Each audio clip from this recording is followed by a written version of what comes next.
آیات کے پردے میں نشانات کا مخزن، قرآن کا ہر حرف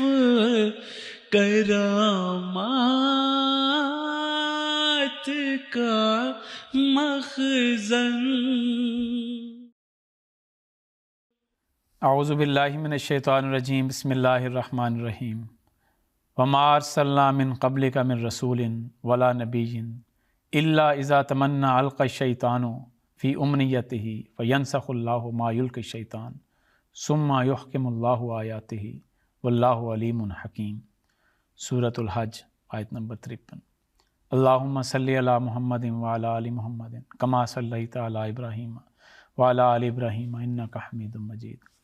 اللہم بارک علی محمد وعلی آل محمد کما بارکت علی ابراہیم وعلی آل ابراہیم انک حمید مجید۔ سامعین کرام، ہم مختلف آیات کے شان نزول کے حوالے سے گفتگو کریں گے، اسی سلسلے کو جاری رکھیں گے۔ اس پروگرام میں آپ کے سامنے سورۃ الحج کے شان نزول کہ کس وجہ سے یہ آیت نازل ہوئی اس کا تذکرہ کیا جائے گا۔ مسلمان مفسرین نے بہت سی کمزور روایات کے ذریعے سے جو شان نزول ہیں اس کو قرآن کریم کو مختلف انداز میں مشتبہ بنانے کی کوشش کی ہے۔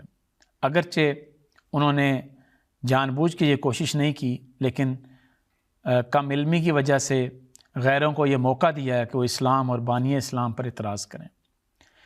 اور انہوں نے ایسے عقائد وضع کر لیے، ایسے عقائد بنا لیے کہ جن سے کوئی نبی بھی محفوظ نہیں۔ مثلا انہوں نے کمزور روایات کی بنیاد پر یہ عقیدہ بنا لیا کہ گویا نعوذ باللہ من ذالک حضرت ابراہیم علیہ السلام نے 3 جھوٹ بولنے ہیں۔ یہ عقیدہ بنا لیا کہ حضرت آدم علیہ السلام نے گناہ کیا۔ یہ عقیدہ بنا لیا کہ حضرت یوسف علیہ السلام نے نعوذ باللہ من ذالک چوری کی ہے۔ یہ عقیدہ بنا لیا کہ ہر نبی میں کوئی نہ کوئی کمی جو ہے وہ اس میں ان کی طرف منسوب کر دی۔ تو گویا اللہ تعالیٰ نے جن کو نمونہ بنا کر بھیجا تھا، جن کو فرمایا کہ ان کی طرح تم نے بننا ہے، ان کی زندگی پر ہی اعتراضات شروع کر دیے، اور ان اعتراضات کی بنیاد ایسی کمزور روایات ہیں جو ساری کی ساری قرآن کے خلاف ہیں۔ تو اس دور میں حضرت مسیح موعود علیہ السلام نے ہمیں آ کے یہ بتایا کہ وہ روایات جو قرآن کے خلاف ہوں گی وہ قابل قبول نہیں ہیں۔ اور حضرت مسیح موعود علیہ السلام نے اس حوالے سے ایک خواب بھی دیکھا، ایک رویا دیکھا، اور آپ نے اس رویا کا ذکر کرتے ہوئے آپ بیان کرتے ہیں کہ رات مجھے رویا میں دکھایا گیا کہ ایک درخت باردار اور نہایت لطیف اور خوبصورت پھلوں سے لدا ہوا ہے، اور کچھ جماعت تکلف اور زور سے ایک بوٹی کو اس پر چڑھانا چاہتی ہے جس کی جڑ نہیں بلکہ چڑھا رکھی ہے۔ تو فرمایا کہ وہ جو بوٹی ہے وہ افتی مون کی مانند ہے۔ جو افتی مون بوٹی ہے یہ آکاس بیل ہوتی ہے، ایک پیراسائٹ، ایک طفیلیہ ہے جو کہ اپنی غذا اس درخت سے لیتی ہے، اس کی جڑیں بھی اس کے اندر پیوست ہوتی ہیں۔ فرمایا وہ افتی مون کی مانند ایک بوٹی ہے، اور جس طرح جیسے جیسے وہ بوٹی چڑھتی جاتی ہے پھلوں کو نقصان پہنچاتی ہے، اور اس درخت کو درخت میں ایک بدشکلی سی پیدا ہو رہی ہے۔ فرمایا کہ اس کی وجہ سے کئی قسم کے پھل جو ہیں وہ ضائع ہو چکے ہیں، اور ضائع ہونے کا ڈر بھی ہے۔ فرمایا تب میرا دل اس بات کو دیکھ کر پگھل گیا، گھبرا گیا، اور میں نے ایک شخص کو جو ایک نیک اور پاک انسان کی صورت پر کھڑا تھا پوچھا کہ یہ درخت کیا ہے اور یہ بوٹی کیسی ہے جس نے ایسے لطیف درخت کو شکنجے میں دبا رکھا ہے۔ تب اس نے جواب میں مجھے یہ کہا کہ یہ درخت قرآن خدا کا کلام ہے، اور یہ بوٹی وہ احادیث اور اقوال ہیں جو قرآن کے مخالف ہیں یا مخالف ٹھہرائے جاتے ہیں، اور ان کی کثرت نے اس درخت کو دبا لیا ہے اور اس کو نقصان پہنچا رہے ہیں۔ سامعین کرام، یہ جو آیت ابھی میں نے آپ کی خدمت میں پڑھی ہے، اس کا ترجمہ یہ ہے کہ وَمَا أَرْسَلْنَا مِن قَبْلِكَ مِن رَسُولٍ، ہم نے تجھ سے پہلے کبھی کوئی رسول نہیں بھیجا، نہ نبی بھیجا ہے، لیکن جب بھی وہ کوئی تمنا کرتا ہے تو شیطان ان کی تمنا میں کچھ ڈال دیتا ہے، کچھ ملا دیتا ہے، تب اللہ اسے منسوخ کر دیتا ہے جو شیطان ڈالتا ہے، پھر اللہ اپنی آیات کو مستحکم کر دیتا ہے، اور اللہ دائمی علم رکھنے والا اور بہت حکمت والا ہے۔ اس کے شان نزول کے طور پہ مختلف روایات ہیں، جن میں سے ایک روایت بڑی کثرت سے بیان کی جاتی ہے کہ یہ آیت کب نازل ہوئی۔ وہ ہے کہ علامہ واحدی اپنی کتاب اسباب نزول القرآن، اب دیکھیں اس موضوع پر کتابیں لکھی گئی ہیں کہ فلاں آیت کس وجہ سے نازل ہوئی، اور علامہ واحدی جو ہیں وہ اس معاملے میں پائنیئر سمجھے جاتے ہیں۔ یہ سمجھ لیں کہ انہوں نے ابتدا کی کہ قرآن کریم کی کون سی آیت کس موقع پر نازل ہوئی۔ تو علامہ واحدی لکھتے ہیں کہ حضرت صلی اللہ علیہ وسلم کی ایک بڑی خواہش تھی کہ لوگ ایمان لے آئیں، اور ایک دفعہ آپ قریش کی مجلس میں بیٹھے ہوئے تھے، تو آپ یہ چاہ رہے تھے کہ آپ کی طرف سے کوئی ایسی بات نہ ہو جائے جو کفار کو بری لگے، جس کی وجہ سے کفار بدک جائیں۔ چنانچہ علامہ واحدی اپنی کتاب اسباب نزول القرآن میں یہ لکھتے ہیں، کہتے ہیں کہ حضرت صلی اللہ علیہ وسلم کی بڑی خواہش تھی کہ قریش آپ کی بات مان لیں۔ تو ایک دفعہ آپ قریش کی مجلس میں بیٹھے ہوئے تھے اور کافی لوگ تھے، تو آپ کا دل کیا کہ کوئی ایسا حکم نازل نہ ہو جائے کہ یہ لوگ بھاگ جائیں۔ اب دیکھیں کتنی عجیب بات ہے کہ حضرت صلی اللہ علیہ وسلم گویا کہ یہ خواہش کر رہے ہیں کہ اللہ تعالیٰ کوئی ایسی آیت نہ نازل کر دے جس کی وجہ سے یہ لوگ میرے سے بد دل ہو جائیں۔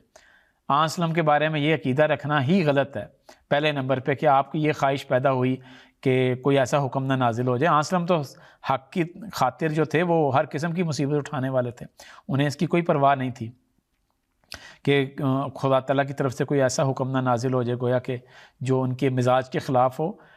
ان کے تو مزاج کے ہر چیز ہی خلاف تھی، جب آپ بتوں کو کہتے تھے بت پرستی بری ہے تو ان کے مزاج کے خلاف تھی، لیکن لکھا ہے جی کہ انہوں نے کہا کہ کوئی ایسی آیت نہ نازل ہو جائے جس سے یہ لوگ بدک کر بھاگ جائیں۔ تو اس پر جب یہ آپ نے تمنا کی تو اللہ تعالیٰ نے سورۃ النجم نازل کی، اور سورۃ النجم کی آیات سورت جب نازل ہو رہی تھی اس میں لکھا تھا کہ افرأیتم اللات والعزی افرأیتم اللات والعزی ومناۃ الثالثۃ الاخری۔ کہتے ہیں کہ جب یہ والی آیت پڑھی، اس کا ترجمہ یہ ہے کہ کیا تم نے لات اور عزی اور منات ان تینوں کو تم نے دیکھا ہے، تمہاری کیا رائے ان کے بارے میں؟ کہتے ہیں جب یہ والی آیت آسم پر نازل ہوئی اور پڑھ رہے تھے آپ، تو آپ کی زبان پر شیطان نے یہ الفاظ جاری کروا دیے، تلک الغرانیق العلیٰ وان شفاعتہن لترتجی،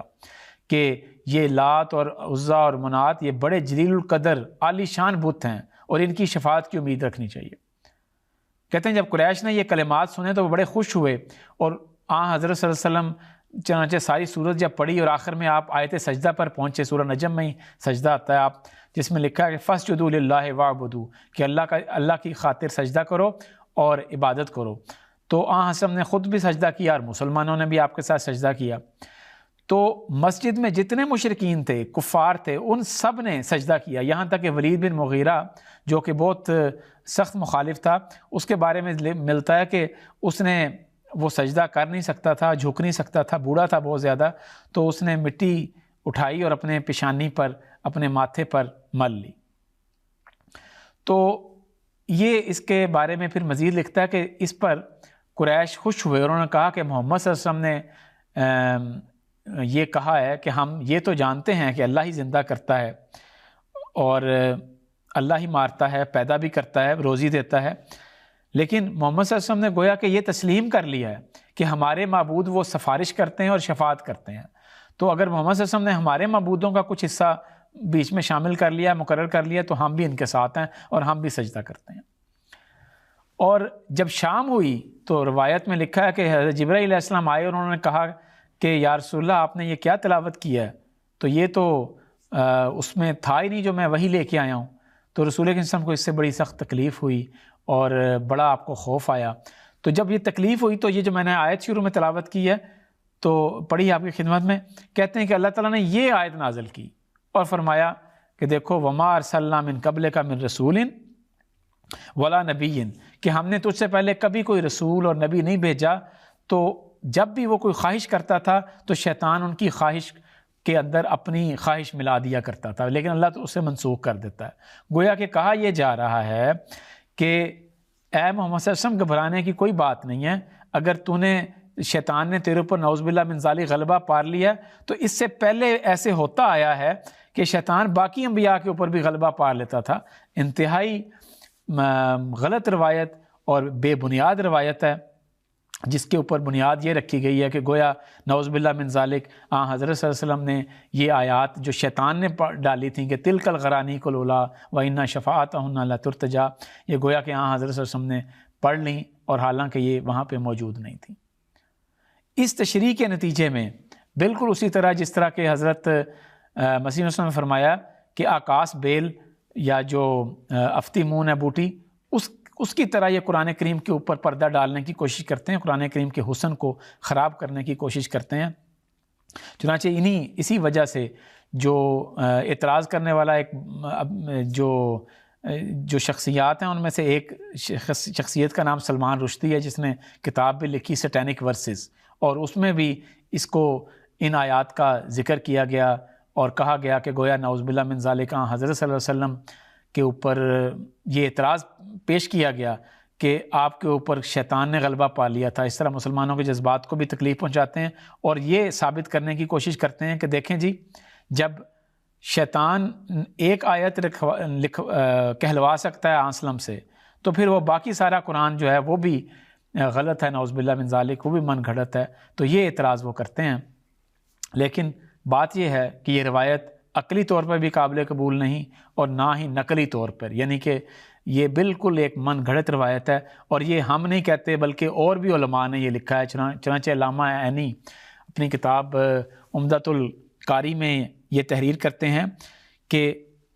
جس حدیث میں یہ ذکر کیا گیا ہے، اس حدیث کی اکثر روایات منقطع اور علت والی ہیں، اور ان کی اسناد بھی صحیح نہیں ہیں۔ پھر امام ابن حجر عسقلانی نے فتح الباری میں یہ لکھا ہے کہ اس روایت کے حوالے سے طبری نے جو بہت سی روایتیں نقل کی ہیں وہ جھوٹی ہیں اور ان کی کوئی حقیقت نہیں اور علی الاطلاق قابل رد ہیں۔ اس کے بارے میں حضرت خلیفۃ المسیح اول رضی اللہ تعالیٰ عنہ بیان فرماتے ہیں کہ بعض مفسرین کی عادت ہے کہ بعض آیات قرآنی کے متعلق کوئی قصہ گھڑ لیتے ہیں اور کوئی شان نزول قرار دے لیتے ہیں۔ چنانچہ اس آیت شریفہ کی تفسیر میں قصہ نقل کرتے ہیں۔ سورہ نجم کی آیت و منات الثالثۃ الاخریٰ کے بعد حضرت صلی اللہ علیہ وسلم نے شیطان کے القاء سے یہ جملہ پڑھا تھا، نعوذ باللہ من ذالک، یہ جملہ پڑھا تھا کہ تلک الغرانیق الاولیٰ وان شفاعتہن لترتجی۔ آپ فرماتے ہیں کہ یہ قصہ ہی سراسر لغو ہے، جس کی تردید امام فخر الدین رازی اور صاحب مدارک اور بیضاوی وغیرہ نے دلائل عقلیہ و نقلیہ سے ثابت کر دی ہے۔ اور فرمایا کہ نزول وحی، یعنی کہ اللہ تعالیٰ کی جب وحی نازل ہوتی ہے تو اس کے ساتھ بڑا انتظام ہوتا ہے، اور سورہ جن میں اس کا ذکر کرتے ہوئے اللہ فرماتا ہے فَإِنَّهُ يَسْلُكُ مِن بَيْنِ يَدَيْهِ وَمِن خَلْفِهِ رَصَدًا، کہ اتنا انتظام ہوتا ہے کہ اس کی حفاظت کے لیے آگے پیچھے اللہ تعالیٰ کی طرف سے مامور ہوتے ہیں، اور وہ اللہ تعالیٰ خود اس کی حفاظت کرتا ہے۔ تو یہ روایت بالکل من گھڑت ہے، اس کی کوئی حقیقت نہیں۔ حضرت مسلم موعود رضی اللہ تعالیٰ عنہ نے بھی اس کا ذکر فرمایا۔ آپ نے فرمایا کہ مجھے قاضی ایاز کا یہ قول بے انتہا پسند ہے کہ بعض محدثین کی قلم سے شیطان نے یہ حدیث لکھوا دی ہے۔ گویا اگر شیطان کا تسلط تسلیم ہی کرنا ہے تو اس کا تسلط کیوں نہ محدثین پر تسلیم کیا جائے۔ سامعین کرام، یہ آیت، یہ جو روایت ہے، یہ نہ صرف یہ کہ قرآن کریم کے خلاف ہے اور روایت کے طور پہ کمزور ہے، بلکہ ہم یہ دیکھتے ہیں کہ قرآن کریم کی جو دیگر آیات ہیں وہ بھی اس کے خلاف ہیں۔ مثلا قرآن کریم میں لکھا ہے کہ وما تنزلت بہ الشیاطین، کہ اس وحی کو شیطان نے نازل نہیں کیا، اور فرمایا وما ینبغی لہم، اور ان کے لیے یہ جائز ہی نہیں تھا کہ وہ ایسا کام کر سکتے، ان کے لیے ممکن ہی نہیں تھا، وما یستطیعون، اور نہ ہی وہ اس کی استطاعت رکھتے تھے۔ تو گویا شیطان ہرگز یہ وحی نہیں نازل کر سکتا۔ پھر آگے لکھا ہے کہ حل انبئکم علی من تنزل الشیاطین، کیا میں تمہیں بتاؤں کہ شیطان کس پر اترتے ہیں؟ فرمایا تنزل علی کل افاک نسیم، کہ شیطان ان پر اترتے ہیں جو کہ نہایت افاق، یعنی کہ جھوٹے اور گناہ گار ہوتے ہیں۔ مگر محمد صلی اللہ علیہ وسلم کے بارے میں تو اپنے تو کیا غیر بھی یہ گواہی دیتے تھے کہ آپ صادق، سچے، سب سے سچے اور امین ہیں، تو آپ کے اوپر کس طرح سے یہ ممکن ہے کہ آپ کے اوپر شیطان نے غلبہ پا لیا؟ اللہ تعالیٰ قرآن کریم میں فرماتا ہے اِنَّ عِبَادِی لَیْسَ لَکَ عَلَیْہِمْ سُلطان، میرے بندوں پر تیرا غلبہ نہیں ہو سکتا۔ تو شیطان نے کس طرح غلبہ پا لیا؟ حضرت مسلم موعود رضی اللہ تعالیٰ عنہ نے بہت ہی خوبصورت پوائنٹ بیان کیا۔ حضور فرماتے ہیں کہ دیکھیں حضرت صلی اللہ علیہ وسلم نے فرمایا تھا کہ میرا شیطان مسلمان ہو گیا ہے اور مجھے وہ سوائے خیر کی اور کوئی حکم نہیں دیتا۔ تو فرمایا کہ اس فرضی واقعے کو کہ جب کہ آپ کا شیطان بھی مسلمان ہو گیا تھا، تو یہ کس طرح ممکن ہے کہ شیطان کو یہ طاقت ہوتی کہ وہ آپ کی زبان پر مشرکانہ کلمات جاری کر سکتا؟ پس فرماتے ہیں پس اس فرضی واقعے کو اس آیت پر چسپاں کرنا نبی کریم صلی اللہ علیہ وسلم پر ایک بہتان ہے۔ اور اس کا پھر تفصیل سے جواب حضرت مسلم اور رضی اللہ تعالیٰ عنہ نے اس رنگ میں بھی دیا کہ قرآن کریم کی جو اگلی آیت ہے جس کے بارے میں کہا جاتا ہے کہ یہ انہوں نے گویا کہ تعریف کی تھی، بتوں کی تعریف کی تھی، اسی آیت میں اگر وہ پوری پڑھیں تو اس میں آگے لکھا ہوا ہے ان ہی الا اسماء سمیتموها انتم وآباؤکم، کہ یہ صرف نام ہیں، یعنی بتوں کے جو ہیں یہ صرف نام ہیں جن کو تم نے اور تمہارے آباء و اجداد نے نام دے رکھا ہے۔ ما انزل اللہ بہا من سلطان، اللہ تعالیٰ نے اس کے بارے میں کوئی دلیل نازل نہیں کی۔ تو فرمایا کہ کیا کوئی عقل مند آدمی یہ تصور بھی کر سکتا ہے کہ محمد صلی اللہ علیہ وسلم نے اپنے عقائد میں نرمی اختیار کر لی؟ فرمایا کہ کیا جس آیت کے بعد یہ والی آیت نازل ہو رہی ہو کہ یہ صرف نام ہے، تو اس کے بارے میں کوئی بیوقوف سے بیوقوف مشرک بھی سجدہ کر سکتا تھا؟ فرمایا پس یہ آیات ہی بتا رہی ہیں کہ ان میں وہ فکرے داخل ہی نہیں ہو سکتے جو بتوں کی تعریف میں بیان کیے جاتے ہیں۔ آخر کفار عربی تو جانتے تھے، کیا وہ اتنا بھی نہیں سمجھ سکتے تھے کہ اس صورت کے تو لفظ لفظ میں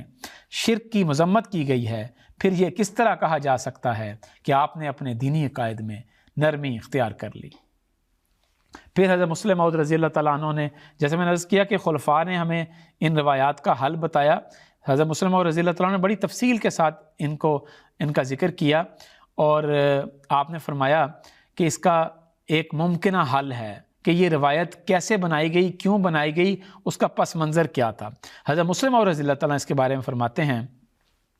کہ یہ دراصل کفار کی منصوبہ بندی تھی، ان کا ایک پلان تھا